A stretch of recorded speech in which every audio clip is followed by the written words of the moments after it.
Hello hello तीव्र vision foundation classes के students और आप सबका मैं हमारे तीव्र शक्ति सीरीज में बहुत बहुत स्वागत करता हूँ।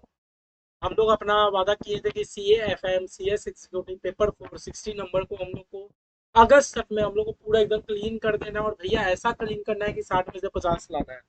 उसी सीरीज को आगे करते हुए मैंने फर्स्ट क्लास आपके लिए अपलोड किया था और अब मैं आज आप लोग के लिए सेकंड क्लास अपलोड करने जा रहा हूँ। जैसा वादा किया था उसी बेस में आपको क्लास मिलेगा। हो सकता है एक दिन ऊपर नीचे हो, लेकिन जैसी डिले नहीं होगा। ये मेरा काम है कि आप लोग को सिलेबस कंप्लीट करवाना, ठीक है। और आप लोगों का क्या काम है कि साथ साथ कंप्लीट करते जाना, ठीक है। कहीं पर भी कुछ भी दिक्कत आए आप मेरे से कांटेक्ट में रहो, टच में रहो, कोई दिक्कत की बात नहीं है।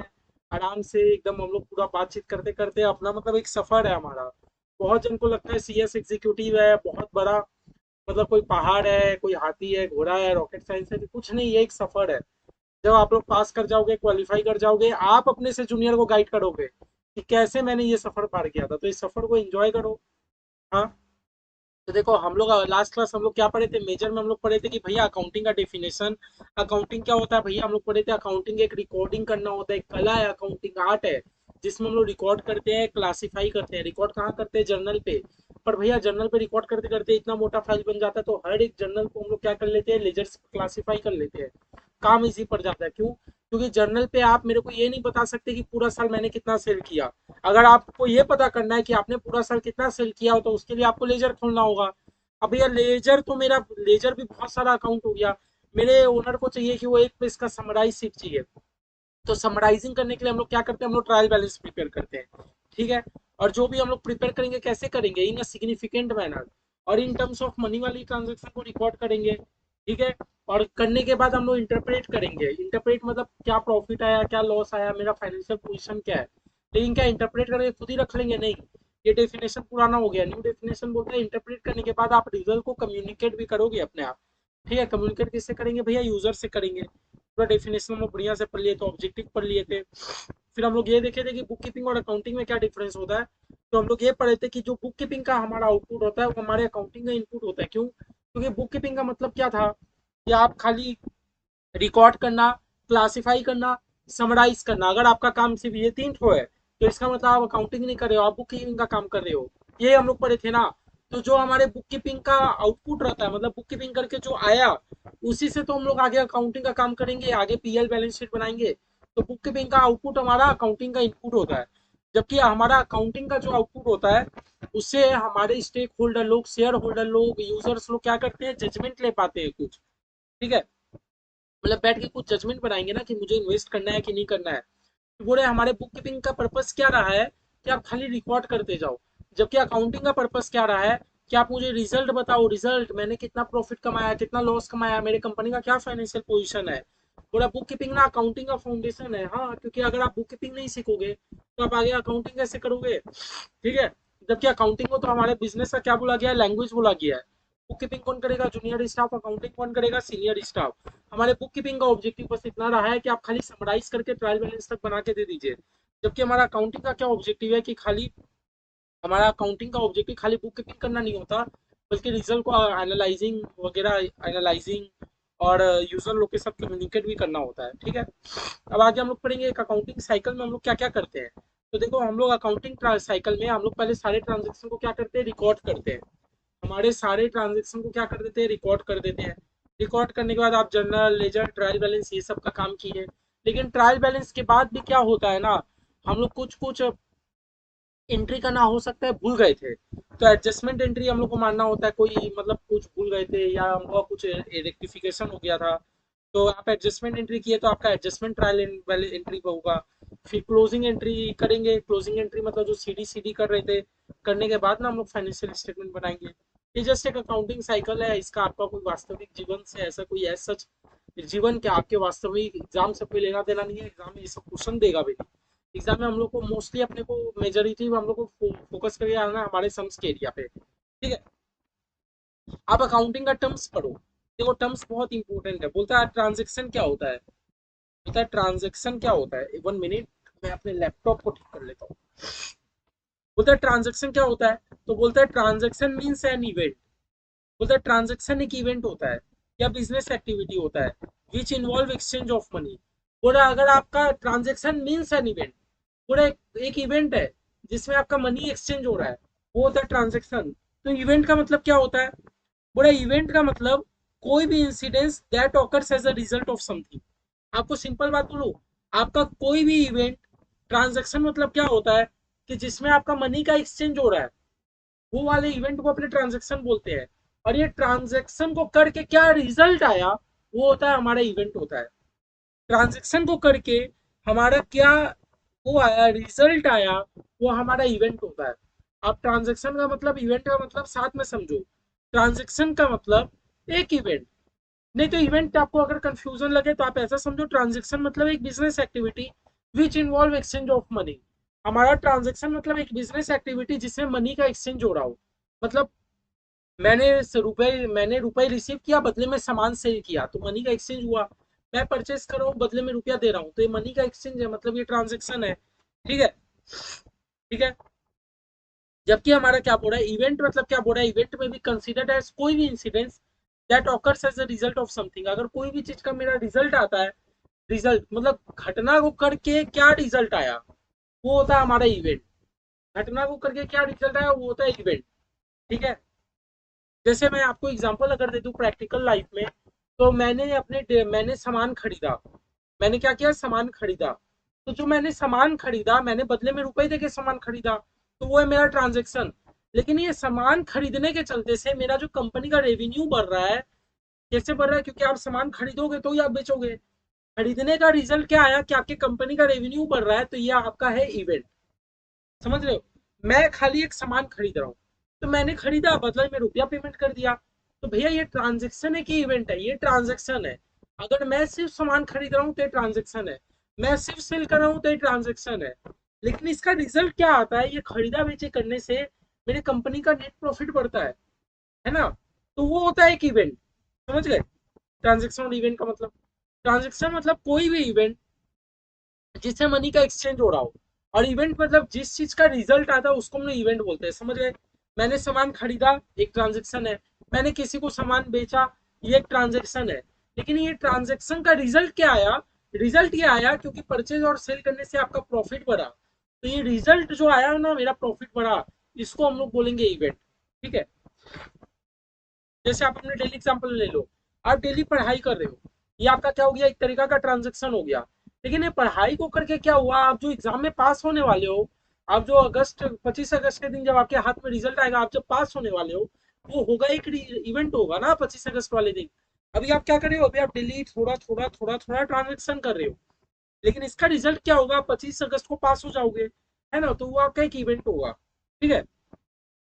बिफोर गुड्स या सर्विसेज का मतलब बता दीजिए भैया।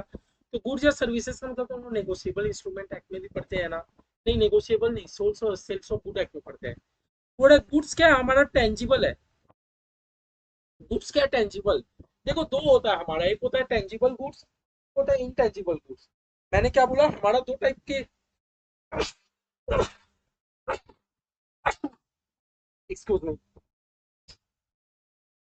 मैंने क्या बोला, मेरा दो टाइप का गुड रहता है। एक होता है टेंजिबल गुड्स, एक होता है इनटेंजिबल गुड्स। मेरा दो टाइप का गुड्स रहता है भैया।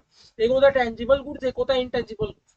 टेंजिबल गुड्स मतलब वो गुड्स जिसको मैं छू सकता हूँ। इनटेंजिबल एसेट मतलब मेरा वो एसेट जिसको हम छू नहीं सकते। मैंने क्या बोला, मेरा दो टाइप का गुड्स बोलो या एसेट बोलो, चलो हम लोग एसेट वर्ड यूज करते हैं। मेरे एंटिटी में दो टाइप्स के एसेट होते हैं। एक होता है टेंजिबल एसेट, एक होता है इनटेंजिबल एसेट। एक होता है टेंजिबल एसेट, एक होता है intangible asset. Tangible assets means that asset जिसको हम लोग छू सकते हैं, हम लोग फील कर सकते हैं। जैसे मेरे कंपनी में फर्नीचर है, तो फर्नीचर मेरा टेंजिबल एसेट हुआ कि इनटेंजिबल? नहीं भैया, फर्नीचर तो मेरा टेंजिबल एसेट हुआ, बिकॉज मैं फर्नीचर को छू सकता हूँ, मैं फर्नीचर को फील कर सकता हूँ, मैं फर्नीचर को देख सकता हूँ।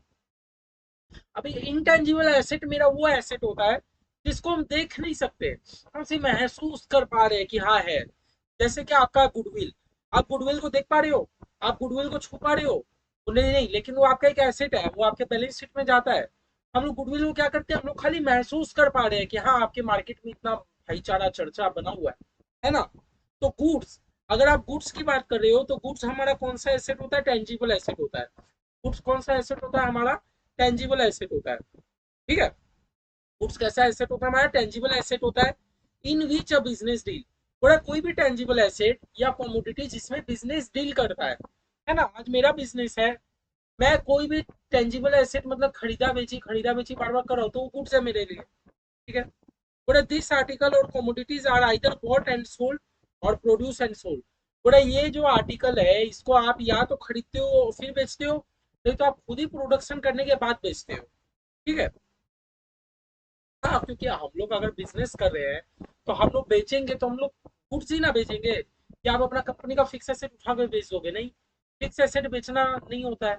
आप गुड्स बेचोगे ना, आप गुड्स बेच के ही तो प्रॉफिट कमाओगे। ठीक है। जबकि फिक्स एसेट तो आपके कंपनी में लॉन्ग लास्टिंग आपको बेनिफिट देने के लिए रखा जाता है। बोला at time which may be classified as goods to one business firm may not be goods to the other firm। बोले कभी ऐसा टाइम हो सकता है कि आपके लिए जो चीज गुड्स है वो चीज किसी के लिए गुड्स नहीं है। आपके लिए जो चीज गुड्स है वो चीज किसी के लिए गुड्स नहीं है। ऐसा हो सकता है। जैसे मान लो एक आपके पास मान लो एक एसी है। आपके पास मान लो एक एसी है। आपके लिए एसी क्या है? गुड्स है क्या? नहीं, मेरे लिए तो भैया एसी नहीं है, मेरे लिए तो एसी क्या है? फिक्स एसेट है, जिसको हम लोग लॉन्ग लास्टिंग रख के रखे हैं, बेनिफिट रिसीव करेंगे। हाँ। जबकि एक एसी बेचने वाले कंपनी के लिए वही एसी क्या है? गुड्स है, क्योंकि वो तो डेली एसी बना रहा है बेच रहा है, बना रहा है बेच रहा है, बना रहा है बेच रहा है। तो यहाँ वही बात बोल रहा है कि आपके लिए जो चीज गुड्स है, हो सकता है कि कोई के लिए वो गुड्स ना हो, वो कुछ और। तो मेरे लिए एसी मेरा गुड्स नहीं है। क्यों? मैं एसी पे डील नहीं करता, है ना। मैं एसी क्यों लगा के रखा हूँ? Just a fix asset. But AC कम बनाने वाली कंपनी के लिए एसी तो एक तरीका का गुड्स है। एग्जाम्पल यहाँ देखो लिया मशीन मैन्युफैक्चरिंग कंपनी का। बोले एक मशीन मैन्युफैक्चरिंग कंपनी है, तो एक कंपनी मनी मशीन बनाता है। तो जो कंपनी मशीन बना रहा है उसके लिए तो मशीन गुड्स है। लेकिन आप जो मशीन खरीद रहे हो वो मशीन आपके लिए तो गुड्स नहीं है ना। आप तो मशीन को फिक्स एसेट की तरह रखोगे। तो बोला example for a machine manufacturing company the machine are goods. Machine क्या वो लोग के लिए गुड्स है, जो कि फ्रीक्वेंटली बनता है, बचता है। और जो फर्म खरीदता है, खरीदने वाले के लिए वो चीज गुड्स नहीं है। क्यों? क्योंकि वो तो उसको लॉन्ग टर्म के लिए रखेगा, ना कि उसको बेच देगा। यही बात बोला। तो सिंपल है। आप लोगों ने अभी तीन चार चीज क्या सीखा? ट्रांजेक्शन मतलब, मैंने क्या बोला? कोई भी इवेंट या तो बिजनेस एक्टिविटी आप कर रहे हो जिसमें आपका मनी का एक्सचेंज हो रहा है। लाइक मान लो आप लोगों ने एक एम्प्लॉय को हायर किया। अगर आप लोगों ने एक एम्प्लॉय को हायर किया, देन क्या वो मेरा ट्रांजेक्शन है? नहीं, वो तो मेरा ट्रांजेक्शन नहीं है। क्यों? क्योंकि एम्प्लॉय को हायर किया, मनी का कहाँ एक्सचेंज हुआ? है ना। जो हायर कर रहे हो, मेरे कंपनी में नया डायरेक्टर आ रहा है, एडिशनल डायरेक्टर आ रहा है। आप लोग कंपनी में पढ़ते हो ना। तो अगर मेरे कंपनी में एडिशनल डायरेक्टर आ रहा है, तो क्या वो मेरा ट्रांजेक्शन है? नहीं, ट्रांजेक्शन नहीं है। यहाँ तो रुपया कोई लेना देना नहीं हुआ। ट्रांजेक्शन मीन्स कोई भी बिजनेस एक्टिविटी जिससे मनी का एक्सचेंज होगा। ठीक है। और इवेंट क्या होता है? इवेंट मतलब वो रिजल्ट क्या आया, वो ट्रांजेक्शन का रिजल्ट क्या होता है, वो होता है हमारा इवेंट। समझ आया? जैसे मैंने आपको एग्जांपल दिया था कि मेरा कंपनी क्या करता है, सेल करता है सामान। तो सेल करता है तो बदले में रुपया लेता है, ये एक ट्रांजेक्शन है। मेरा कंपनी क्या करता है, परचेज करता है, तो परचेज करता है तो बदले में रुपया देता है, ये एक ट्रांजेक्शन है। लेकिन ये परचेज सेल का पता है रिजल्ट क्या आया? कि मेरा कंपनी 1 लाख रुपया कमाया है नेट प्रॉफिट। तो ये जो 1 लाख रुपया नेट प्रॉफिट कमाया, ये क्या एक इवेंट है ये। समझ रहे हो? वैसे हम लोग पर एक गुड्स का मतलब डेफिनेशन क्या होता है। तो हम लोग बोले पहले तो हम लोग ये समझे कि एसेट्स कितने टाइप का होता है। तो मेरे एंटिटी में दो टाइप का एसेट होता है, एक होता है टेंजिबल एसेट, एक होता है intangible asset. Tangible assets means those assets जिसको हम लोग छू सकते हैं, फिजिकली देख सकते हैं। ठीक है। लेकिन इंटेंजिबल एसेट मतलब जिसको हम लोग छू भी नहीं सकते, देख भी नहीं कर सकते, जब हम लोग फील कर सकते हैं। लाइक जैसे मान लो मेरे कंपनी में मशीनरी लगा है। मशीनरी वो एसेट है, टेंजिबल एसेट है, जिसको हम लोग छू सकते हैं, देख सकते हैं। लेकिन आपका एक और एसेट है, गुडविल। गुडविल क्या आपका एसेट है? 20 करोड़ का गुडविल है, तो आपको बैलेंस शीट में एसेट सेट जाएगा। अब मान लो गुडविल आपका एसेट है, तो आप गुडविल को देख सकते हो, छू सकते हैं कि कौन सा एसेट है, कि दिखा दो कौन सा 20 करोड़ का एसेट है। आप तो देख नहीं सकते, आप जस्ट उसको फील कर सकते हो। ठीक है ना। हाँ। जो हम लोग क्या पढ़े थे कि ये जो गुड्स होता है, या तो आप बना कर बेचोगे या तो आप खरीद के बेचोगे। फिर हम लोग एक बात क्या बोले कि ये जो चीज आपके लिए गुड्स है, जरूरी नहीं है अदर के लिए वो भी गुड्स हो। है ना। जैसे मान लो एक फर्म मैन्युफैक्चर मतलब मशीन मैन्युफैक्चरिंग कंपनी है, तो जो कंपनी मेरे मशीन बना रही है उसके लिए तो गुड्स है क्योंकि वो डेली मशीन पे डील करता है। लेकिन जो फर्म कंपनी से खरीद रही है वो फर्म वालों के लिए वो मशीन तो गुड्स नहीं है। फर्म वालों के लिए तो मशीन तो एक एसेट है प्रॉपर, क्योंकि वो डेली उस पर डील नहीं करता। ठीक है। फिर हम लोग का दो डेफिनेशन हो रहा है, बड़ा प्यारा important definition, capital expenditure, revenue expenditure. एक सीख जाओगे दूसरा अपने आप होगा। कैपिटल सीखो थोड़ा। This represent expenditure incurred for the purpose of acquiring a fix asset which is intended to be used over long period for earning from there। बोला आपका कोई पर्पस था खर्च करने का। अब मैंने क्या बोला, आप मान लो आप बिजनेस में खर्च कर रहे हो। खर्च आपका दो पर्पस के लिए हो सकता है। या तो आप वो खर्च कर रहे हो डेली यूज के लिए, या तो आप खर्च कर रहे हो कोई कैपिटल फिक्स एसेट खरीदने के लिए। तो बोला अगर आप कोई फिक्स एसेट खरीदने के लिए अगर आप कोई खर्च कर रहे हो, आप फिक्स एसेट खरीदने के लिए अगर कोई खर्च कर रहे हो, जिसका आपका इंटेंशन क्या है कि मैं वो फिक्स एसेट को ना लॉन्ग टाइम तक होल्ड करके रखूंगा अपने बिजनेस एंटिटी में, देन वो खर्चा आपका रेवेन्यू एक्सपेंडिचर नहीं है, वो खर्चा आपका कैपिटल एक्सपेंडिचर है। नाम ही में है कैपिटल। मैंने क्या बोला, आप कोई फिक्स एसेट के ऊपर पहला बात खर्च कर रहे हो, और वो फिक्स एसेट जो आप खरीद रहे हो, फिक्स एसेट आपका इंटेंशन ये है कि ये फिक्स एसेट मेरे कंपनी में लॉन्ग टाइम तक रहे, ताकि आए एक महीना बाद चले जाए। अगर ऐसा कोई खर्च है, देन आपका वो खर्चा रेवेन्यू नहीं है, वो कैपिटल एक्सपेंडिचर है। देखो साफ साफ लिखा है, कैपिटल एक्सपेंडिचर मीन्स कोई भी आपने खर्चा किया, incurred by the for the purpose of acquiring fix asset. आप कोई भी खर्चा कर रहे हो कोई फिक्स एसेट को खरीदने में, है ना, जिसमें आपका इंटेंशन क्या है, to be use over long term. आप उसको लॉन्ग टर्म तक यूज करना चाहते हो, तो ऐसा खर्चा को हम लोग कौन सा एक्सपेंडिचर बोलते हैं, कैपिटल एक्सपेंडिचर बोलते हैं। Example, amount paid two by a computer. आपने रुपया दिया एक कंप्यूटर खरीदने के लिए ऑफिस में। आप ऑफिस से कंप्यूटर खरीद रहे हो, तो आप ऑफिस से कंप्यूटर खरीद रहे हो मतलब आप एक तो फिक्स एसेट तो खरीद रहे हो, है ना। आपने जो खर्च किया एक एसेट खरीदने के ऊपर खर्च किया। आपका इंटेंशन क्या है कि ऑफिस कंप्यूटर आ जाए कल खराब हो जाए, नहीं। हम लोग तो एक ऑफिस कंप्यूटर खरीदते हैं 10 साल चलाते हैं ऑफिस में, है ना। तो आपका खर्चा है कि ऑफिस कंप्यूटर मेरे ऑफिस में लॉन्ग लास्टिंग तक रहे। देन ऐसा खर्चा को हम लोग कौन सा खर्चा बोल देते हैं, कैपिटल एक्सपेंडिचर बोल देते हैं। ठीक है। हाँ। अब बोल रहा है या तो ऐसा expenditure will may be incurred for enhancing the production capacity of the machine। और आपने ऐसा कोई खर्च किया जिससे मेरा मशीन का प्रोडक्शन कैपेसिटी बढ़ रहा है। लाइक मान लीजिए मैंने पहले शुरुआत शुरुआत में मैंने क्या किया, एक मशीन खरीद लिया। एक साल बाद क्या हुआ, मैंने मशीन में बहुत बड़ा रिपेयर मेंटेनेंस का खर्च किया। वो रिपेयर कराने से क्या हो गया, मेरा मशीन पहले 1 लाख यूनिट देता था, अब वो 2 लाख यूनिट प्रोड्यूस कर रहा है। तो इसका मतलब रिपेयर कराने से क्या हुआ, आपका मशीन का लाइफ तरीके से बढ़ गया, आपका मशीन का कैपेसिटी बढ़ गया, आपका मशीन अब पहले से बेटर परफॉर्म कर रहा है। यही हो रहा है ना, ये हो रहा है ना। अब उसके लगाने से क्या हो रहा है, आपका मशीन अब पहले से बेटर परफॉर्मेंस दे रहा है। देन ऐसे खर्चे को हम लोग कौन सा एक्सपेंडिचर बोलते हैं, कैपिटल एक्सपेंडिचर बोलते हैं। ठीक है। ऐसा खर्चा को हम लोग कौन सा एक्सपेंडिचर बोल देते हैं, कैपिटल एक्सपेंडिचर। ठीक है। फिर से मैं बोल रहा हूँ, आपने कोई खर्च किया। हम लोग बिजनेस से क्या करते हैं, डेली खर्च करते हैं। आप लोगों को एक बार क्लियर करा देता हूँ। एक्सपेंस, हम लोग अपने बिजनेस से क्या करते हैं, डेली लाइफ में हम लोग क्या करते हैं, बहुत सारे एक्सपेंस करते हैं। अब ये जो खर्चा हम लोग का, खर्चा दो टाइप का होता है, कैपिटल एक्सपेंडिचर, ये खाली लैपटॉप पर स्विच ऑन।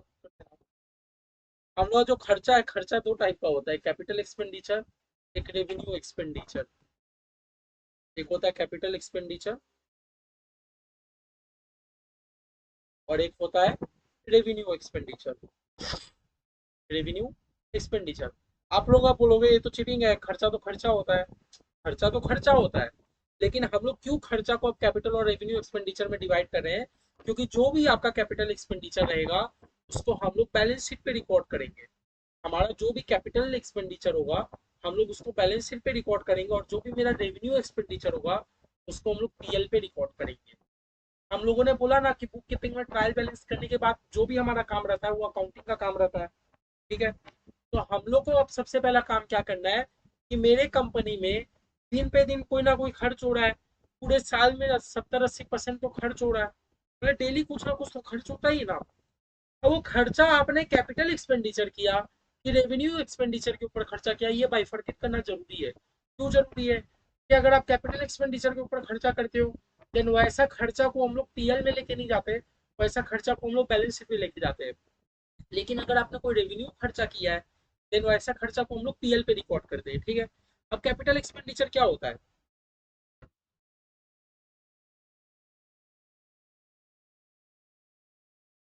कैपिटल एक्सपेंडिचर क्या हो गया?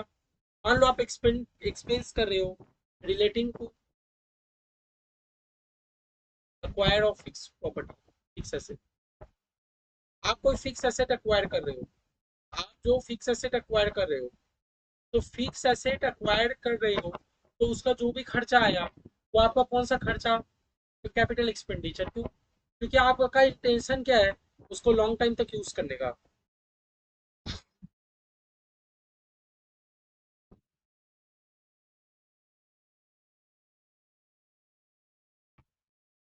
आपका उसमें इंटेंशन क्या है? लॉन्ग टर्म तक उसको यूज करने का, ठीक है।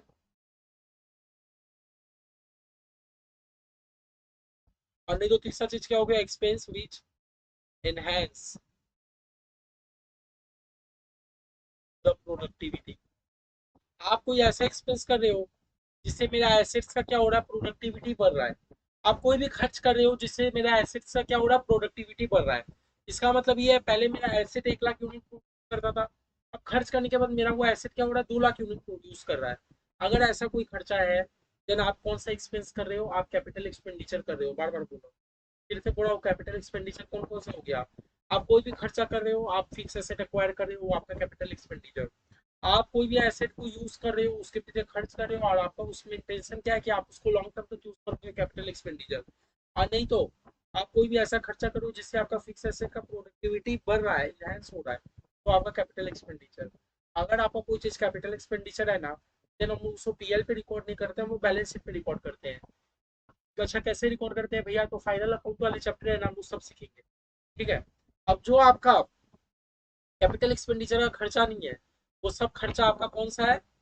रेवेन्यू एक्सपेंडिचर, ठीक है। तो इसीलिए मैंने आपको बोला, आपको खाली कैपिटल एक्सपेंडिचर समझना है, रेवेन्यू एक्सपेंडिचर नहीं समझना।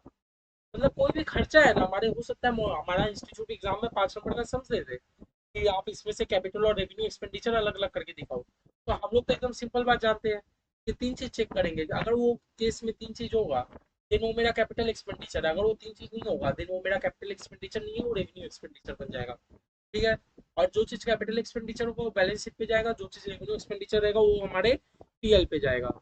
एकदम स्मार्ट, समझदार। चलो, रेवेन्यू एक्सपेंडिचर क्या बोल रहा है? इस present expenditure incurred one revenue. हाँ, आपका अदर देन कैपिटल एक्सपेंडिचर बोला है, लेकिन अदर देन कैपिटल एक्सपेंडिचर में क्या? आप सैलरी पे कर रहे हो डे टू डे बेसिस पे। तो आप जो सैलरी बेस पे, आप जो आप सैलरी पे कर रहे हो डेली का डेली, वो कैपिटल एक्सपेंडिचर तो नहीं है। तो उससे मेरा फिक्स एसेट एक्वायर नहीं हुआ, कोई लॉन्ग टर्म के लिए यूज नहीं किया। हम लोग तो सैलरी देते हैं, 1 महीना काम कराते हैं, सैलरी देते हैं, 1 महीना काम कराते हैं, ना।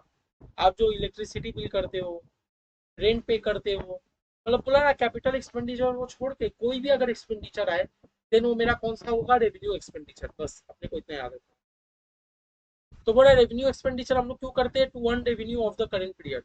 आप कोई रेवेन्यू अर्न करने के लिए जो भी खर्चा करते हो, वो आपका रेवेन्यू एक्सपेंडिचर है। The benefit of get exhausted in the year for according, ठीक है।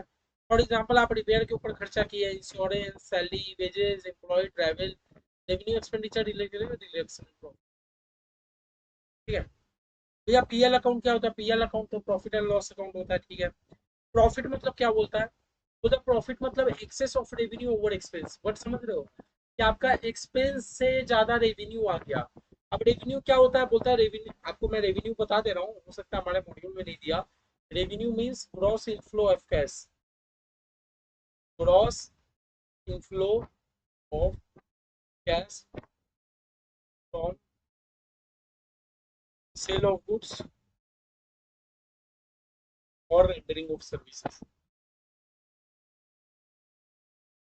मतलब हमारा जो रेवेन्यू है, रेवेन्यू का डेफिनेशन क्या बोला है कि आपके ग्रॉस इनफ्लो ऑफ कैश, आपके हाथ में ग्रॉस में रुपया आ रहा है। ग्रॉस इनफ्लो, आपके बिजनेस में रुपया आ रहा है। और बिजनेस में रुपया कहाँ से आ रहा है? या तो आप गुड्स बेच रहे हो, या तो आप सर्विस दे रहे हो। ये दो काम करके अगर आप रुपया कमा रहे हो, आपके बिजनेस में रुपया आ रहा है, देन वो चीज आपका क्या है? रेवेन्यू, ठीक है। कोई बोल रहा है कि मेरा इस बार खर्च कम हुआ, खर्चा से आ रहा तो मेरा रेवेन्यू आ गया, तो ये कौन सा केस है? मेरा प्रॉफिट है। कि मेरा खर्चा से आया तो रेवेन्यू आ गया, ये मेरा क्या प्रॉफिट है। जबकि आपका खर्चा से ज्यादा, मतलब इनकम से ज्यादा का खर्च हो जाए दिन, वो तो हमारा लॉस हो जाएगा। आपका इनकम ही है 10 रुपया का, आपका खर्चा है 31 रुपया का, दिन ये तो आपका लॉस है ना। मुझे क्लियर है? ओके। ओके, ये चीज याद रखना, ट्रेड डिस्काउंट। सिमिलरली मैं आपको एक एग्जांपल दे रहा हूँ ट्रेड डिस्काउंट का। देखो मैं तो आज तक पेंटालून से शॉपिंग करने नहीं गया, आप लोग जाते होगे पेंटालून से शॉपिंग करने। जब आप लोग शॉपिंग करने इंटर करते हो, लाइक मान लो एक तो आपको जीन्स पसंद आया, अब जीन्स पसंद आया ना, तो जीन्स के प्राइस टैग आपने देखा 16,000 लिखा था, आप डर गए एक बार में। फिर आपको क्या दिखा, नहीं 16,000 काट के वो 2,000 रुपया मांग रहा है खाली, मतलब 14,000 का डिस्काउंट, 80% डिस्काउंट, 85% डिस्काउंट, ऐसा होता है। वक्त बनाने के लिए होता है, मतलब बेवकूफ बनाने के लिए होता है, क्यों बताऊँ। समझे? आप पेंटालून्स में गए, पेंटालून्स में आप जाके आपको एक जीन्स पसंद आ गया, और जीन्स में जब आपने प्राइस टैग देखा तो लिखा था 16,000, नीचे लिखा है कि अगर आप बाई करोगे तो आपको 14,000 का डिस्काउंट, मतलब आपको पे कितना करना पड़ा है, 2,000। आप एक बात बताओ, 16,000 का चीज वो आपको 2,000 में क्यों देगा? कोई रिश्ता तो नहीं है, नहीं है तो क्यों देगा? पता है वो किस लिए दे रहा है? उसका कॉस्ट ही था उतना, मतलब उसका उसका 2,000 में भी मुनाफा हो जा रहा है, तभी ना वो आपको बेच पा रहा है। नहीं तो ये सब मॉल में तो पूरा चौबीसों दिन, चौबीसों घंटा, सातों दिन पूरा वो रहता है, मतलब आपका सेल पे सेल आते रहता है। तो इतना सेल वो लोग अफोर्ड कहाँ से कर पा रहा है? अगर वो रियलिटी में 16,000 का कपड़ा है, तो वो आपको 2,000 में कैसे बेचने के लिए तैयार है? आप सोच पा रहे हो ये? इसका मतलब भैया, जो हमको लिस्ट प्राइस में जो लिखा रहता है, तो लिस्ट प्राइस में जो अमाउंट मेंशन रहता है, वो एक तरीका का बेवकूफ बनाने के लिए कंपटीसी करता है, जिसका कोई जर्नल एंट्री अपने को मानना नहीं होता, और उसी को हम लोग कौन सा नाम जानते हैं? ट्रेड डिस्काउंट के नाम से जानते हैं। समझे? और trade discount, it is the discount usually allowed by the wholesaler. हाँ, डिस्काउंट कौन देगा? होलसेलर देगा रिटेलर को, होलसेलर देगा रिटेलर को, नहीं तो रिटेलर देगा अपने कस्टमर को, है ना, ये लोग तो देगा। ठीक है। For example, the list price एक टीवी में लगा था 15,000, होलसेलर ने क्या किया, बोला कि मैं 20% आपको डिस्काउंट दे दूंगा, मतलब आपको टीवी 3,000 का डिस्काउंट के बाद 12,000 में ही मिल जाएगा। ठीक है। दस trade discount enable the retailer, तो बोला ट्रेड डिस्काउंट दिया। ट्रेड डिस्काउंट को हम लोग अपने बुक्स में रिकॉर्ड नहीं करते हैं, मैंने आपको बोला ना कि ट्रेड डिस्काउंट को कोई भी जर्नल एंट्री नहीं माना। इसका मतलब भैया कि जो भी हम लोग ट्रेड डिस्काउंट दे रहे हैं, उसका हम लोग को कोई भी जर्नल एंट्री या बुक्स में एंटर ही नहीं करना। क्यों? कि वो अभी तो बोला, क्योंकि वो 16,000 का चीज 2,000 में क्यों दे रहा है, वो आपको क्यों बता रहा है? समझ आया? वो चीज 2,000 का था, जबरदस्ती उसको 16,000 किया, ताकि कस्टमर आए, आने के बाद कस्टमर देखे हाँ 16 का दो, मतलब मॉल कितना अच्छा है। रियलिटी में मॉल अच्छा नहीं है, मॉल भी अपना धंधा करने बैठा है, बिजनेस करने बैठा है, उसको रुपया कमाना। तो आप समझ गए ट्रेड डिस्काउंट का मतलब, कि लिस्ट प्राइस में जो भी दाम लिखा रहता है वो होता है हमारा ट्रेड डिस्काउंट, है ना। मतलब मान लो पहले था 20,000, काट के लिखा है 15,000, मतलब आपको 5,000 का ट्रेड डिस्काउंट दिया, जिसको हम लोग अकाउंटिंग में भी रिकॉर्ड नहीं करते हैं। इजी समझ आ रहा है? तो अब उसके बाद है कैश डिस्काउंट, उसके बाद हमारा क्या आ जाता है? कैश डिस्काउंट आ जाता है। 1 मिनट। उसके बाद हमारा आ जाता है कैश डिस्काउंट। तो बोला कैश डिस्काउंट क्या होता है? सबसे पहले तो मैं मार्क कर दे रहा हूँ, देखो आपको थ्योरी पढ़ने में अजीब लग रहा होगा, आप लोग सोचेंगे क्या इतना सारा थ्योरी पढ़ने के बाद फिर आप अकाउंट के सम्स बोल के थ्योरी में बैठ गए। नहीं, जैसा प्रोसेस है मैं प्रोसेस के साथ चलूंगा, आप लोग को पसंद नहीं आया तो आप लोग प्लीज चेंजेस करा सकते हो, कोई दिक्कत नहीं है, मुझे भी पढ़ाना है, आप लोग को भी सब पढ़ना है। तो मैं आगे पीछे लास्ट में कभी जब बोलोगे तब पढ़ा दूंगा। हालांकि मुझे कोई स्टूडेंट ऐसा रिकमेंड नहीं किया था, तो मैंने अपने से प्लानर ले आया। अब बोला कैश डिस्काउंट क्या होता है? देखो कैश डिस्काउंट क्या होता है, मान लो आप कहीं सामान खरीदने गए कपड़ा में, आप कपड़ा का सामान खरीदने गए, तो कपड़ा वाला कम कर करके वो आपको 510 रुपए में सामान दे रहा है। कितने में सामान दे रहा है? 510 रुपए में। अब आप जब पेमेंट करने गए, पेमेंट करते टाइम आप बोलते हो भैया 510 नहीं, पूरा पूरी 500 रखिए। समझ आ रहा है? उसने आपको पहले ट्रेड डिस्काउंट दे दिया था, जिसको हम लोग टैली पे रिकॉर्ड भी नहीं करते। अब आप क्या कर रहे हो, जब आप पेमेंट करने जा रहे हो ना, पेमेंट करते टाइम आप बोलते हो 510 नहीं, पूरा पूरी 500 रखिए, है ना। तो वो होता है हमारा कैश डिस्काउंट, जब हम लोग लेस अमाउंट पे करते हैं, क्या होता है? हमारा कैश डिस्काउंट होता है। तो कैश डिस्काउंट को अपने को जर्नल एंट्री पे प्रॉपर रिकॉर्ड करना होता है। बस खाली ट्रेड डिस्काउंट जो भी रहता है उसको हम लोग जर्नल पे रिकॉर्ड नहीं करते, कैश डिस्काउंट को हम लोग जर्नल पे रिकॉर्ड करेंगे। तो it is allowed to encourage prompt payment by the debtor. हाँ, हम लोग ये क्यों अलाउ करते हैं कैश डिस्काउंट? हम लोग इसीलिए अलाउ करते हैं कि जो भी मेरा कस्टमर है, कस्टमर की यानी जो मेरा डेटर है मुझे टाइमली पेमेंट कर दे। इसीलिए हम लोग क्या बोलते हैं, सर मैं आपसे पाता हूँ 1 लाख, एक महीना बाद देंगे तो आपसे पूरा पूरी 1 लाख लूंगा, अगर आज दे देंगे तो मैं आपसे 5,000 रुपया कम लूंगा। ऐसा होता है ना, होता है कि नहीं? मम्मी लोग के साथ सब्जी खरीदने नहीं गई हो, 100 पहले ही कम करा लिया सब सब्जी में, फिर 105 हुआ तो बोलती है भैया 100 रुपया रखिए, 5 रुपया डिस्काउंट। तो जो भैया हमको 5 रुपया का डिस्काउंट दिए ना, वो क्या है, मेरा कैश डिस्काउंट होता है, समझे? तो क्यों देता है डेटर? डेटर क्यों देता है? ताकि हम लोग डेटर लोग को प्रॉम्प्ट पेमेंट करने, प्रॉम्प्ट पेमेंट जो डेटर लोग कर देता है ना, मतलब इंस्टेंट पेमेंट कर देता है, उसको एक टाइप का डिस्काउंट दे देता है। ठीक है।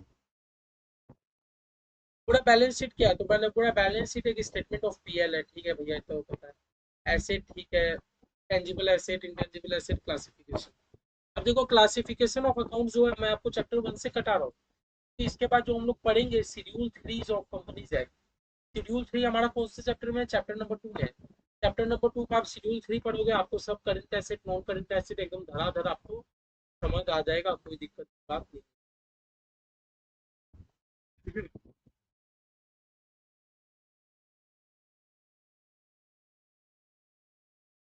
ओके, समझा रही है?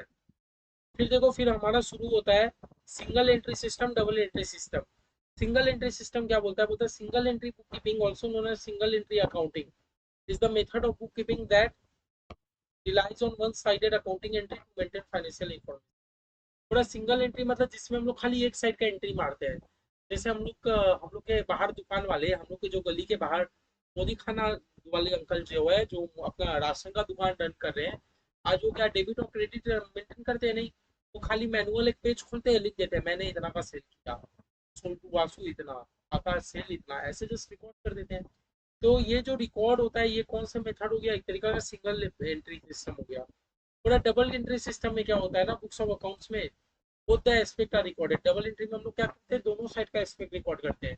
लाइक मान लो आप किसी से सामान खरीदे, तो एक तो ये एक्सपेक्ट हो गया कि मैंने आपसे सामान खरीदा, एक दूसरा ये एक्सपेक्ट हो गया कि सामने वाला रुपया कमा रहा है, मतलब मैंने उसको रुपया पेमेंट किया। डबल एंट्री सिस्टम का मतलब ही ये होता है आने का कि कोई भी ट्रांजेक्शन का दो पहलू उसमें डूब जाए। समझ रहे हो? जो हमारा सिंगल एंट्री सिस्टम था, सिंगल एंट्री सिस्टम को लाने के पीछे वजह यही था। सिंगल एंट्री सिस्टम बोल रहा हूँ, double entry system. Double entry system को लाने का वजह यही था कि कोई भी मेरा ट्रांजेक्शन का जो भी इफेक्ट हो ना, हो डबल मेथड में हो। एक चीज डेबिट हो तो एक चीज हमारा क्रेडिट हो। ठीक है। बाकी एडवांटेज एडवांटेज आप एक बार देख लेना, उतना कोई वो खास नहीं है देखने का। है। मैं आपको आज क्या सिखाने वाला हूँ? मैं आपको सबसे पहले एक चीज सिखाने वाला हूँ।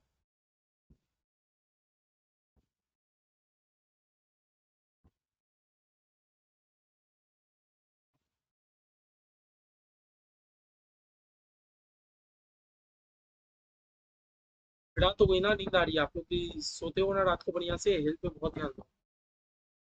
देखो हम लोग का मोटा मोटी जो हम लोग को थ्योरी रेलिवेंट था पढ़ने का, हम लोग पढ़ चुके हैं। बाद बाकी हम लोग सब चैप्टर कवर करेंगे, लेकिन जो जो चैप्टर में जो जो फिर थ्योरी मिलता रहेगा हम लोग पढ़ लेंगे। मतलब हम लोग को छोड़ना नहीं है, अल्टीमेट में चैप्टर 1 है, चैप्टर 1 इज अ मिक्सचर और बाद बाकी का चैप्टर है, ऐसा कहा जाता है। मुझे नहीं आइडिया है, तो आप जब बाद में जाओगे आप एकदम आराम से सीख जाओगे। देखो हम लोग डायरेक्ट ना हम लोग जर्नल पे आते हैं।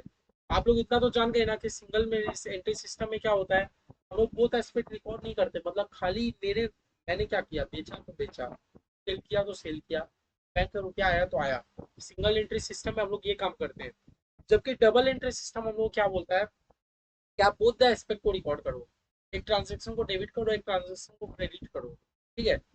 अब कौन सा चीज को डेबिट करना है, कौन सा चीज को अपने को क्रेडिट करना है, वो चीज आपको तभी समझ आएगा जब आप गोल्डन रूल फॉर अकाउंटिंग पढ़ोगे। गोल्डन रूल ऑफ अकाउंटिंग पढ़े थे बचपन में? किन टाइप का अकाउंट होता है गोल्डन रूल में? गोल्डन रूल ऑफ जो अकाउंटिंग है उससे कितने टाइप का अकाउंट होता है? मैं बोलूँ, एक होता है पर्सनल अकाउंट, एक होता है हमारा रियल अकाउंट, एक होता है हमारा नॉमिनल अकाउंट। ये जो गोल्डन रूल ऑफ अकाउंटिंग है, गोल्डन रूल ऑफ अकाउंटिंग को, सॉरी गाइस, एक्चुअली थोड़ा सा मेरे घर में अचानक रिकॉर्ड करते करते अचानक से इलेक्ट्रिसिटी शट डाउन हो गया था, मतलब बिजली चला गया था, जिसके कारण एक तो बीच का पॉज आ गया होगा। डोंट वरी, मैं वापस से रिकॉर्डिंग ऑन कर रहा हूँ, आप लोग लेक्चर एंजॉय कीजिए, कोई दिक्कत नहीं होगा। हम लोगों ने क्या बोला था कि हम लोगों ने मोटा मोटा अपने को जितना थ्योरी हो गया था अपने लोग कर लिए थे। अब हम लोग को क्या करना है ना, अपने को बस अपना आगे का प्रोसेस शुरू करना है ना, वो अपने को अपना प्रैक्टिकल शुरू करना है। प्रैक्टिकल क्या होता है, कौन सी चीज में क्या आता है, अपने सब सीखेंगे। बस आप लोग ये समझ गए ना, सिंगल एंट्री और डबल एंट्री का डिफरेंस समझ गए। डबल एंट्री का डिफरेंस नहीं भी समझे ना तो जर्नल पे पूरा सीख जाओगे। जब एंट्री में आप लोग जर्नल रिकॉर्ड करोगे ना, जर्नल पे एक्चुअली हम लोग क्या करते हैं मेरे भाई, हम लोग एक ट्रांजेक्शन को डेबिट करते हैं तो एक ट्रांजेक्शन को क्रेडिट करते हैं। तो जब ऐसा आप जर्नल पे करोगे तो आपको सब एकदम क्लैरिटी के साथ क्लियर हो जाएगा कि क्यों हम लोग डबल एंट्री सिस्टम फॉलो करते हैं, ठीक है। बस आप याद रखो कि आप कौन से ट्रांजेक्शन को डेबिट करना है, कौन से ट्रांजेक्शन को क्रेडिट करना है। उसके लिए हम लोग एक golden rule of accounting follow करते हैं। गोल्डन रूल ऑफ अकाउंटिंग क्या बोलता है कि पर्सनल अकाउंट के सारे ट्रांजेक्शन को आप डेबिट और क्रेडिट करोगे। पर्सनल अकाउंट क्या होता है, डेबिट द रिसीवर, आपको सब मतलब समझाऊंगा क्या पर्सनल अकाउंट होता है, credit the giver. Real account क्या बोलता है, डेबिट व्हाट कम्स इन, और रियल अकाउंट बोलता है क्रेडिट व्हाट गोस आउट। और हमारा नॉमिनल अकाउंट क्या बोलता है कि debit all expense and losses और credit all income and gains. ये हमारा गोल्डन रूल है। अब देखो, मतलब एक गोल्डन रूल है, इसका नाम पता है गोल्डन रूल क्यों रखा गया, क्योंकि ये आप इसको गोल्डन रूल के नाम से भी जानते हो और एक ट्रेडिशनल अप्रोच के नाम से भी जानते हो। ट्रेडिशनल अप्रोच, समझ रहे हो, ट्रेडिशनल अप्रोच, ट्रेडिशनल अप्रोच मतलब वो चीज जो सदियों से प्राचीन काल से चली आ रही है, एक ट्रेडिशन बन चुका है। जो चीज ट्रेडिशनल अप्रोच है इसका मतलब क्या, ये बहुत पहले से चली आ रही है, एक ट्रेडिशनल बन चुका है कि हाँ ऐसा होता है। एक तो मतलब प्राचीन काल सदियों से चली आ रही है कि हम लोग debit the receiver credit the giver ऐसे ही करेंगे, तब से चली आ रही है। आज हम लोग भी यही चीज फॉलो कर रहे हैं, ठीक है। हालांकि बहुत नया नया प्रोसेस आ गया लेकिन आपके सिलेबस में उतना दिया नहीं है, ठीक है। तो हम लोग को तो देखो हम लोग को तो मोटा मोटा सिलेबस को लेके चलना है, नहीं तो आपका 60 नंबर के लिए मैं 200 क्लास अकाउंट से करा दूँ, इतना कम रहेगा, ठीक है। अब सबसे पहले भैया आप ये मुझे मतलब बता दीजिए, डेबिट क्रेडिट तो ठीक है, कि पर्सनल अकाउंट में होता क्या है, मतलब पर्सनल अकाउंट में आता क्या है। देखो शॉर्ट में अगर बताऊं तो पर्सनल अकाउंट मतलब contains all name, contains all names of person whether artificial और नेचुरल। मैंने आपको क्या लाइन लिखा है कि पर्सनल अकाउंट में और नेचुरल, कि पर्सनल अकाउंट में सारा नाम, सारा नाम वाला लोग रहता है। अब वो आर्टिफिशियल भी हो सकता है, नेचुरल पर्सन भी हो सकता है। मतलब समझ रहे हो? आपने ट्रांजेक्शन किया, सोल्ड गुड्स टू श्यामू, आपने कोई पर्सनल अकाउंट, हम लोग को पर्सनल अकाउंट कैसे पहचानना है, कोई भी ट्रांजेक्शन में अगर कोई भी नाम दिख जाए, कोई भी ट्रांजेक्शन में कोई भी नाम दिख जाए, जैसे नाम आकाश, आशु, श्रेया, रिया, प्रिया, आदिति, मेघा, अभिषेक, ये सब क्या है, ये सब क्या है, नाम है। आपको कोई भी नाम अगर दिख जाए तो मेरा कौन सा अकाउंट होगा, पर्सनल अकाउंट। समझ रहे हो, मतलब मैंने आपको अकाउंटिंग करने दिया, और जब मैंने आपको अकाउंटिंग करने दिया तो वो अकाउंटिंग में एक तो नाम है, तो नाम देखते ही आपको समझ जाना है कि कौन सा अकाउंट है, मेरा पर्सनल अकाउंट है। वापस से बोल रहा हूँ, आप जब अकाउंटिंग कर रहे हो आपको नाम देखते ही पहचान जाना है कि ये कौन सा अकाउंट है, मेरा पर्सनल अकाउंट है। ओके, ठीक है। तो भैया आप ये बताएं, आप लिखे, आपने लिखा आर्टिफिशियल पर्सन भी हो सकता है, नेचुरल पर्सन भी हो सकता है। हाँ, ये जो आपके सामने आंसू अग्रवाल बैठा है कौन सा पर्सन है, नेचुरल पर्सन है। आर्टिफिशियल बोलने जा रहा था, नेचुरल पर्सन है। जबकि हमारा जो कंपनी है, कंपनी का नाम है, जैसे मान लो एक ट्रांजेक्शन हो सकता है कि मेरे कंपनी ने रिलायंस को सामान बेचा, मेरे कंपनी ने रिलायंस को सामान बेचा, तो रिलायंस पर्सनल अकाउंट हुआ कि नहीं। आप बोलोगे नहीं रिलायंस तो नाम तो है, अरे नाम है तो मैंने तो लिख दिया ना कि आर्टिफिशियल पर्सन हो कि नेचुरल सब आएगा, पर्सनल अकाउंट है, बस नाम होना चाहिए। तो हमारा रिलायंस आर्टिफिशियल पर्सन है, नेचुरल पर्सन तो नहीं है, क्योंकि वो आर्टिफिशियल पर्सन है, नाम तो है, तो वो नाम वाला हर चीज मेरा आएगा पर्सनल अकाउंट में। और पर्सनल अकाउंट का चीज गोल्डन रूल क्या बोलता है, या ट्रेडिशनल अप्रोच क्या बोलता है कि debit the receiver credit the giver. जो रिसीव कर रहा हो उसको डेबिट कर दो, जो पे कर रहा हो उसको क्रेडिट कर दो। ये मेरा कौन बोलता है? पर्सनल अकाउंट बोलता है। पर्सनल अकाउंट हम लोग पहचानेंगे कैसे? कुछ नहीं करना, खाली नाम वाला चीज पर्सनल अकाउंट होता है। हर जगह पर नाम वाला चीज मेरा पर्सनल अकाउंट होता है। और पर्सनल अकाउंट का रूल क्या बोलता है? जो रिसीव कर रहा हो उसको डेबिट कर दो, और जो गिवर, जो रुपया दे रहा हो उसको क्रेडिट कर दो। या सामान कुछ भी, जो रिसीव कर रहा हो लेने वाला को डेबिट कर दो, देने वाला को क्रेडिट कर दो। इतना सही बोला। ठीक है भैया, पर्सनल अकाउंट तो समझ गए, कंटेंट्स ऑल नेम। आप रियल अकाउंट का मतलब बता दीजिए। रियल अकाउंट का मतलब बता दीजिए। देखो, रियल अकाउंट का मतलब क्या होता है? Contains all assets. देखो, और अलग से आप लोगों को कोई नोट्स आई थिंक, मेरे को नहीं तो लगता कि आप लोग को लगेगा। मैं जो क्लास में लिखा रहा हूँ इसी को आप एकदम फेयर मेंटेन करके चलिए। बाद बाकी हम लोग अपने इंस्टीट्यूट का जितना हो सके अपने मॉड्यूल तो पूरा कवर करेंगे ही। ये जो एक्स्ट्रा एक्स्ट्रा मैं आपको लिखा रहा हूँ, हो सके तो आप लोग अपने से प्लीज लिख के रखिए, आप लोग को आसानी रहेगा रिविजन करने के लिए। तो पूरा रियल अकाउंट क्या होता है? पूरा रियल अकाउंट है, मैंने बोला कंटेन्स ऑल एसेट्स। मैंने क्या बोला आपको? रियल अकाउंट में कंटेंट्स ऑल एसेट। अगर कभी भी आपका ट्रांजेक्शन में कोई एसेट का बात किया जाएगा, कोई संपत्ति का बात किया जाएगा, तो वो क्या होगा? रियल अकाउंट होगा। और रियल अकाउंट का चीज सिंपल बात बोलता है, कोई एसेट आ रहा है तो डेबिट करो, जा रहा है तो क्रेडिट करो। कोई एसेट आ रहा है तो डेबिट करो, कोई एसेट जा रहा है तो क्रेडिट करो। मतलब पर्सनल अकाउंट सोचते ही मेरे माथे में कोई नाम आना चाहिए, रियल अकाउंट का नाम लेते ही मेरे माथे में एसेट का बात आना चाहिए। पर्सनल अकाउंट क्या सिखाया? नाम। कोई भी नाम वाला व्यक्ति अगर सामान रिसीव कर रहा हो तो वो नाम वाले को क्रेडिट डेबिट कर दो। कोई भी नाम वाला व्यक्ति अगर सामान कुछ दे रहा हो तो देने वाले को क्रेडिट कर दो। रियल अकाउंट क्या बोलता है? एसेट के बारे में बात करता है। एसेट में अपने क्या सीखे कि कोई भी एसेट आ रहा हो डेबिट कर दो, कोई भी एसेट जा रहा हो क्रेडिट कर दो। अपने इतना सीखे।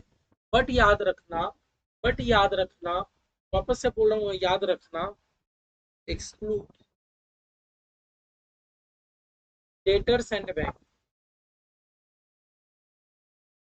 आपका डेटर्स क्या है? आप लोग डेटर्स हो, क्रेडिटर का मतलब जानते हो? डेटर का मतलब, मैंने किसी को उधारी में सेल किया, मैं सामने वाला से रुपया पाता हूँ। मैं सामने वाला से रुपया पाता हूँ। तो अगर मैं सामने वाला से रुपया पाता हूँ, तो मैं जिससे रुपया पाता हूँ वो भी तो एक नाम वाला व्यक्ति है, वो भी तो एक नाम वाला है। भले ही डेटर मेरा एसेट होता है, बात समझ रहे हो? मुझको किसी से रुपया लेना था, लेकिन मुझे अभी तक रुपया मिला नहीं, मिलने वाला है। तो आपके लिए एसेट हुआ ना एक तरीका का। अगर आपको किसी से रुपया मिलने वाला है, देन वो तो आपके लिए क्या हो गया? एक एसेट हो गया। लेकिन हम लोग क्या बोल रहे हैं? रियल अकाउंट है, सारा एसेट आएगा लेकिन डेटर नहीं आएगा। क्यों? आपको जिससे रुपया मिलने वाला वो भी तो एक नाम है। डेटर मतलब समझ है? आप कोई आदमी को उधारी में सामान बेचे थे, तो आप तो आदमी को ही बेचे थे ना। आप लोग लॉजिक सोच पा रहे हो? फिर से मैं बोल रहा हूँ, पर्सनल अकाउंट में हम लोग सारे नाम वाले चीजों को कवर करेंगे। रियल अकाउंट में हम लोग क्या कवर करते हैं? सारे एसेट वाले चीजों को। सारे एसेट, जितना एसेट हो गया मेरा, current asset, non current asset, सारा एसेट मतलब संपत्ति का चीज मेरा कहा जाएगा रियल अकाउंट। लेकिन हम लोग क्या बोले कि डेटर भी तो आपका एक एसेट होता है। डेटर मतलब मैंने किसी को उधारी में सामान बेचा, मुझे उससे रुपया लेना है, तो मेरा एक टाइप का एसेट है। लेकिन हम लोग बोले इसको आप रियल अकाउंट में मत डालो, इसको आप लोग कहाँ डालो? पर्सनल अकाउंट में डालो। जो हमारा डेटर है तो कहाँ डाल दो? पर्सनल अकाउंट में डाल दो। क्यों पर्सनल अकाउंट में डाल देंगे? क्योंकि मेरे को जिससे रुपया लेना है वो तो एक पर्सन है ना। सोच रहे हो? मेरे को जिससे रुपया लेना है वो तो एक पर्सन है ना। पर्सन है तो पर्सनल अकाउंट में डालेंगे। सेम टू सेम कैश बात हो गया बैंक का। मैंने अपने बैंक के साथ कुछ ट्रांजेक्शन किया, तो मेरा बैंक का तो एक नाम है ना। ICICI, HDFC, इंडियन बैंक, मतलब मेरा बैंक का तो कुछ नाम है। जहां नाम आएगा वहां पर्सनल अकाउंट आएगा। तो मैंने आपको बता दिया, जहां नाम आएगा वहां क्या आएगा? पर्सनल अकाउंट आएगा। तो हम लोग बस इतना सा चीज पढ़े कि पर्सनल अकाउंट में क्या चीज रहेगा। तो personal account contain all name. Personal account contain all name. अगर कोई भी नाम वाला ट्रांजेक्शन है तो मेरा पर्सनल अकाउंट हो गया। और पर्सनल अकाउंट हम लोग को ये सिखाता है कि रिसीवर को डेबिट कर दो, क्रेडिट और गिवर को क्रेडिट कर दो। हम लोग एक एक ट्रांजेक्शन सीखेंगे, अच्छे से सीखेंगे। आपको एकदम ना दिल में बैठ जाएगा, रट्टा मारने का कोशिश नहीं करना, अभी बस खाली कॉन्सेप्ट समझना है। रियल अकाउंट मतलब हम लोग क्या समझे, रियल अकाउंट मतलब कोई भी एसेट, कंपनी का अगर कोई भी संपत्ति है तो रियल अकाउंट है। बट बोले दो टाइप का है, संपत्ति को हम लोग रियल अकाउंट नहीं मानते। लाइक एक डेटर, डेटर तो कंपनी के लिए एसेट होता है, बट डेटर मतलब मेरे को किसी से रुपया लेना है, मतलब मेरे को तो एक आदमी से ही ना रुपया लेना है, उससे तो मैं रुपया लूंगा नहीं, एक आदमी से ही रुपया लेना है, तो आदमी हो गया नाम। तो डेटर को हम लोग कहाँ रख देते हैं, पर्सनल अकाउंट पे। फिर भैया बैंक, मैंने बैंक के साथ कुछ ट्रांजेक्शन किया, नहीं तो मैंने बैंक में रुपया डिपॉजिट करवाया, तो बैंक भी तो एक नाम वाला आदमी है, आईसीआईसीआई, एचडीएफसी, इंडियन यू, कुछ तो नाम होगा बैंक का, है ना। तो इससे हम लोग रियल अकाउंट में से बैंक को भी क्या कर देते हैं, हटा देते हैं, जबकि ये दोनों चीज को हम लोग पर्सनल अकाउंट में include करते हैं, रियल अकाउंट से हटा देते हैं। रियल अकाउंट क्या बोलता है, एसेट आ रहा हो तो डेबिट करो, अगर मेरे यहाँ से एसेट जा रहा है तो क्रेडिट करो। ये मैंने नहीं बताया, रियल अकाउंट ने बताया। रियल अकाउंट बोलता है डेबिट व्हाट कम्स इन, आपके यहाँ कोई एसेट आ रहा है तो आप एसेट को डेबिट कर दो, अगर आपके पास से एसेट जा रहा है तो आप एसेट को क्रेडिट कर दो। नॉमिनल अकाउंट समझाने का जरूरत नहीं है। नॉमिनल अकाउंट मतलब वो सारा खर्चा, लॉस, इनकम, गेन, अगर ऐसा कोई भी ट्रांजेक्शन है तो होता है नॉमिनल अकाउंट का ट्रांजेक्शन। नॉमिनल अकाउंट बोलता है सारे खर्चे या लॉस को कर दो डेबिट, आपके कंपनी में बहुत खर्चे होते हैं मुझे पता है, खर्चा को कर दो डेबिट। अच्छा लॉस, आपको लॉस भी हो गया ना, वो डेबिट कर दो। लेकिन ये जो इनकम होता है, कम होता है, कभी कभी इनकम हो जाता है, मान लो म्यूचुअल फंड से कमा लिए, शॉर्ट टर्म इक्विटी से कमा लिए, कुछ भी हो, तो आपको जो इनकम होता है इनकम को कर दो क्रेडिट। तो नॉमिनल अकाउंट मोटा मोटा अगर मैं बात बोलूँ, nominal account,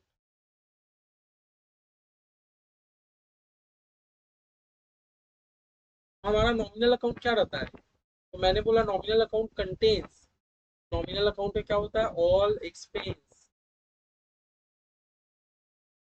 losses, incomes and gains. बस अगर आप लोगों ने इतना समझ गया तो आप समझ जाओ कि चैप्टर 1 आपका 50% कंप्लीट हो गया है। अगर आप लोग इतना समझ गए, क्योंकि ये बहुत टेक्निकल टॉपिक हो जाता है, बहुत जन यहाँ से जो अगर आपका गलती चालू होगा, लास्ट चैप्टर तक आप नहीं भूलोगे कि कैसा गलती हुआ था, क्यों, आप अकाउंटिंग इंजीनियर बन जाओगे सीएस बनने के बाद, और ये CS as a compliance officer को काम करता है, ये साथ साथ अकाउंट के फील्ड में बहुत बड़ा काम करता है। तो आपको अकाउंटिंग का हर एक चीज आना चाहिए, प्रॉब्लम सॉल्व करना आना चाहिए, लेकिन आप सीएस बनने के बाद क्या चीज डेबिट होगा, क्या चीज क्रेडिट होगा, आप ये चीज सोचने में लगे हो, नहीं, तो ये चीज सीखो जरूर। फिर मैंने क्या बोला, गोल्डन रूल ऑफ अकाउंटिंग नाम था, दूसरा नाम आप लोग लिख सकते हो ट्रेडिशनल अप्रोच। जो ट्रेडिशन चलता आ रहा है पूरा 200-400 साल पहले, कोई साइंटिस्ट होगा जो अकाउंटिंग का फॉर्मूला ऐसा डेबिट क्रेडिट का सिस्टम बनाया होगा। अब हमारा गोल्डन रूल क्या बोलता है कि कोई भी टाइप का अकाउंट हो, तीन टाइप के उसका क्लासिफिकेशन तीन टाइप के अकाउंट से होता है। एक real account, personal account, nominal account. Personal account मतलब सारा नाम, पर्सनल अकाउंट मतलब सारा नाम, अगर कोई भी नाम वाले व्यक्ति के साथ आपने ट्रांजेक्शन किया है तो उसको पर्सनल अकाउंट की तरह ट्रीट करेंगे। हाँ, रियल अकाउंट मतलब कोई भी एसेट, अगर आपके कंपनी में अगर कोई भी एसेट है, ऑल एसेट, सारा ही एसेट आपका रियल अकाउंट। बट याद रखना जो हमारा डेटर रहता है, डेटर हमारा रियल मतलब रियल अकाउंट नहीं आता, क्यों, क्योंकि डेटर मतलब मुझे किसी से रुपया लेना है, तो मेरे को अगर रुपया लेना है तो वो तो मेरा एक टाइप का एसेट हुआ, तो भैया क्यों नहीं रियल में आप ले रहे, ये तो चीटिंग हो गया। नहीं, मुझे जिससे रुपया लेना हो तो एक आदमी है ना, बात समझ रहे हो, मुझे किसी से रुपया लेना हो तो एक आदमी या औरत ही होगा, और तो कोई हो नहीं सकता। तो आदमी और औरत का कुछ तो नाम है, जहाँ नाम है वहां पर्सनल अकाउंट है, तो इसीलिए डेटर वाले चीज को अपने पर्सनल अकाउंट पे नहीं रखने।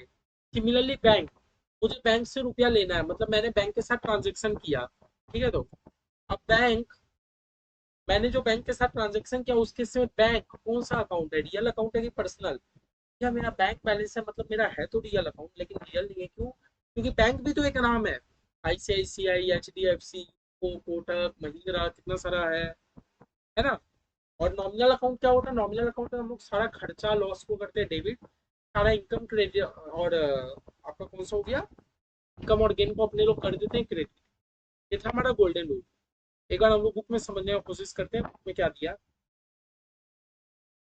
पूरा बुक है personal account, as the name suggest this are related to person. हाँ, पूरा पर्सन, ये this are related to person, आपका पर्सन रजिस्टर है या अनरजिस्टर्ड है ये मैटर नहीं करता। आप कोई पर्सन के साथ अगर डील की हो तो उसके समय नाम ही होता है हमारा पर्सनल अकाउंट।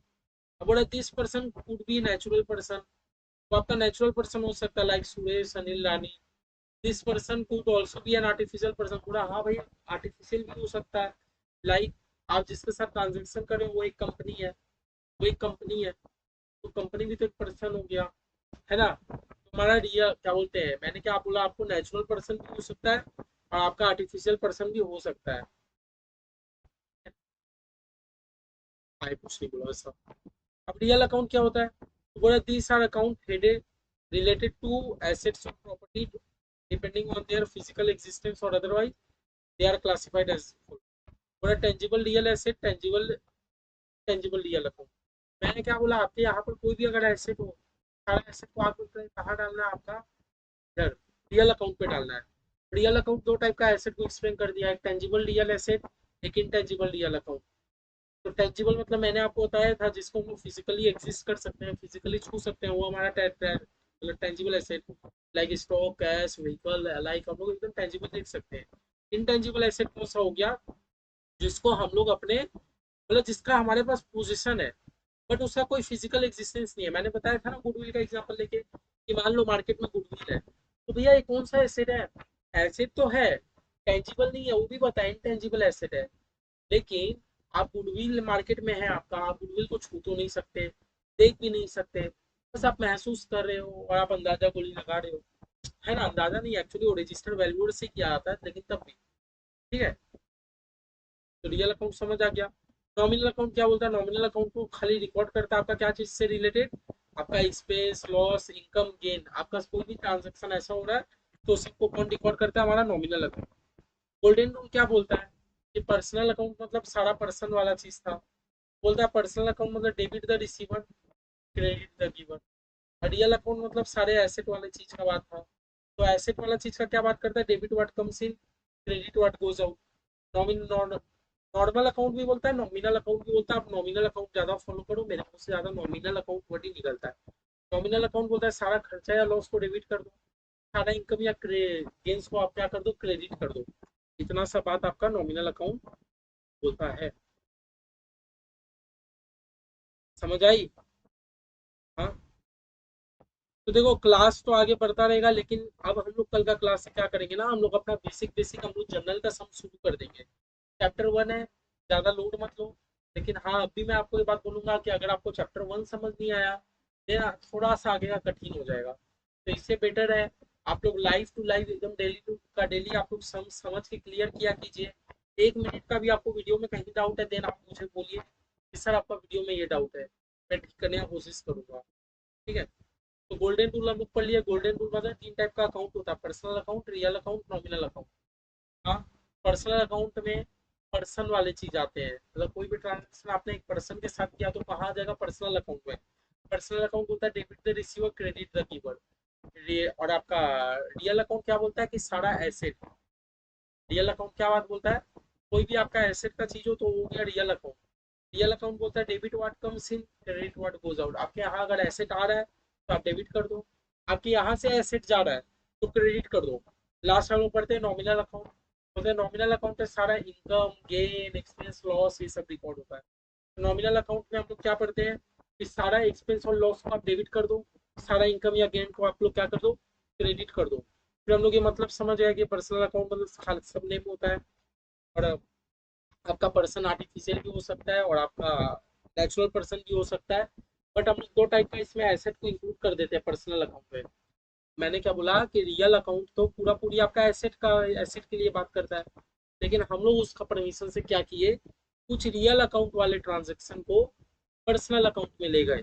जैसे ये मेरा डेटर, डेटर मेरा कौन सा अकाउंट होना चाहिए, या डेटर तो एक टाइप का एसेट है, तो एसेट है तो रियल होना चाहिए। पर्सनल में क्या कर रहा है, पर्सनल में इसीलिए गया है कि डेटर मतलब मेरे कंपनी को किससे रुपया लेना है। अब मेरे कंपनी को जिससे रुपया लेना है वो भी तो एक बंदा नाम वाला आदमी है, आदमी औरत है बच्चा है, नाम वाला है ना, वाला है तो पर्सनल अकाउंट में डाल दो। प्लस मेरा कंपनी जो दिन में 36 बार बैंक से ट्रांजेक्शन करता है तो वो तो रिकॉर्ड करना पड़ेगा, है ना। तो जो बैंक से ट्रांजेक्शन करता है, भैया बैंक भी तो मेरा एक एसेट है, बैंक बैलेंस एसेट है मानते हैं, लेकिन बैंक का भी तो एक नाम है, आईसीआईसीआई, एचडीएफसी, आईडीबीआई, कुछ तो नाम है बैंक का। समझे? तो इसीलिए हम लोग डेटर और बैंक जो वर्ड है उसको हम लोग रियल अकाउंट से हटा रहे थे। ठीक है, बाद बाकी कोई ऐसा चेंजेस नहीं है। ठीक है, गोल्डन रूल भी बता दिया। आप लोग कल का काम, आप लोग का मेजर काम एक तो ये है कि आप लोग घर में बैठ के गोल्डन रूल समझिए कि क्या है गोल्डन रूल में नहीं है। एकदम प्रॉपर आपको याद हो गया, मतलब याद नहीं, याद आज करोगे तो देखो कंपनी सेक्रेटरी बनने तक आप लोग भूल भी जाओगे। ऐसे ही आपके फाइनल में अकाउंट्स का पेपर नहीं है, आप लोग पक्का भूल जाओगे। तो याद रखने का चीज नहीं है। Debit the receiver, credit the giver, debit what comes in, credit what goes out, debit all expense what's income और ये इनकम एंड गेन, क्रेडिट और इनकम एंड गेन। बस सीधा सा चीज है, सीधा सा चीज को आपको क्या करना है, समझ के खत्म करना है। क्योंकि अब मैं आगे इसलिए नहीं बढ़ रहा हूँ क्योंकि इसके बाद हमारा चैप्टर है जर्नल। जर्नल, जब हम लोग जर्नल शुरू करेंगे तो हम लोग कम से कम 2 क्लास पूरा पूरी जर्नल करेंगे। बहुत बढ़िया से करेंगे, एक एक सम सॉल्व करके करेंगे। ठीक है, तो आज के लिए तो देखो इतना ही, अलविदा लेता हूँ। आज मेरे घर में क्या थोड़ा बिजली का बहुत दिक्कत है, पता नहीं, मतलब बिजली भी चले जा रहा है, काम से बहुत बार हो गया, इसलिए आज का क्लास हम ज्यादा एक्सटेंड नहीं कर रहा। आज का क्लास भी छोटा सा है। अब नेक्स्ट क्लास में हम लोग जब ये करेंगे, आपका जनरल एंट्रीज करेंगे, तब से आपका नेक्स्ट क्लास से आपका क्लास बहुत बड़ा बड़ा होने लग जाएगा। बहुत क्या, मतलब 1.5 घंटा, 1.25 घंटा ऐसा ही। तो बात एक ही है, अगर आपका क्लास थोड़ा कम घंटा का चल रहा है तो ओवरऑल नंबर ऑफ क्लासेस आपको ज्यादा दूंगा। यही तो, मतलब मेरा गारंटी है कि किस तरह मुझे सिलेबस कंप्लीट कराना है। और मेरा टारगेट में ये भी लिखा हुआ है कि मुझे आपको मगिंग अप नहीं कराना, मुझे आपको समझाते हुए लेके चलना है। आज का लेक्चर देखो समझ आया तो बहुत अच्छा बात है, प्लीज एक कमेंट कर दिया कीजिए। और अगर समझ नहीं आया तो वो भी अच्छा बात है, क्योंकि मुझे सीखने को मिलेगा कि क्यों नहीं समझ आया, कहाँ मैं लैग था। ठीक है, आपको वीडियो अच्छा लगे कि नहीं, आपको कमेंट जरूर करना है। तो आज मैं इधर ही अलविदा लेता हूँ। कल का क्लास हम लोग जनरल से शुरू करते हैं, कल से पूरा हम लोग सम्स में लग जाते हैं। ठीक है, बाय बाय। आज मैं आप लोगों को गोल्डन रूल खाली समझा पाया, और जो छोटा छोटा अपना वो डेफिनेशन वगैरह था, ट्रांजेक्शन इवेंट, वो सब समझाया। प्लीज आप लोग इतना समझ के रखना, कल से हम लोग जनरल का सम्स प्रॉपरली शुरू कर लेंगे। ठीक है, बाय बाय, गुड नाइट। मुझे भी नींद आ रहा है, आप लोग भी बढ़िया से सोइए।